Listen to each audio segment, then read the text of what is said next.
Le remplissage doit être fait sur une place adaptée, qui garantit que tout débordement de bouillie puisse être collecté dans un système de rétention et ne peut s'infiltrer ou pénétrer dans un égout ou le réseau des eaux de surface. Pour garantir cela, différents types de places sont autorisés. La place de remplissage peut être une place fixe et étanche, couverte, sans écoulement et équipée d'un rebord, ou une place mobile sous la forme d'un bac collecteur avec bord surélevé ou bordure. Si elle n'est pas couverte, il est essentiel que la place de remplissage mobile soit nettoyée et déblayée après chaque utilisation afin qu'aucune eau de précipitation ne pénètre dans le bac de collecte et ne le fasse déborder. Une autre option est un lieu de remplissage pavé et scellé qui sert également de lieu de lavage. Il doit y avoir une pente et un puits d'entrée afin que l'eau de nettoyage puisse être collectée et introduite dans un réservoir de collecte ou dans un système de traitement du fumier de ferme. Ne remplissez le pulvérisateur qu'avec de l'eau provenant de conduites d'alimentation qui sont protégées contre le reflux d'eau contaminée. Il ne doit pas non plus y avoir de lien direct entre l'alimentation en eau et la bouillie de pulvérisation. Le remplissage direct à partir d'une eau de surface ou d'une bouche d'incendie n'est pas autorisé en raison du risque de contamination de la source d'eau par des produits phytosanitaires.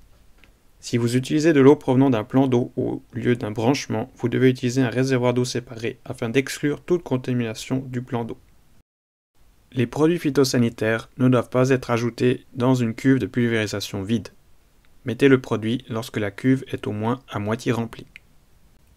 Les produits sont ajoutés après avoir versé suffisamment d'eau dans le réservoir. Consultez les instructions sur la fiche technique du produit avant le remplissage. L'ordre dans lequel les différents produits sont introduits à la bouillie joue un rôle important. Une distinction est faite sur la base des formulations des produits phytosanitaires. L'ordre est le suivant: produits sous forme de poudre, produits granulés, suspension, émulsion ou dispersion d'huile, engrais liquide. Il convient de noter qu'un autre produit n'est ajouté que lorsque le précédent s'est complètement dissous. Lorsque vous préparez la bouillie, le risque d'exposition est plus élevé parce que vous travaillez avec le produit concentré.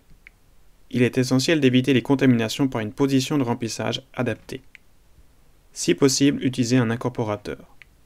L'utilisateur ne doit pas grimper ou s'allonger pour remplir le pulvérisateur.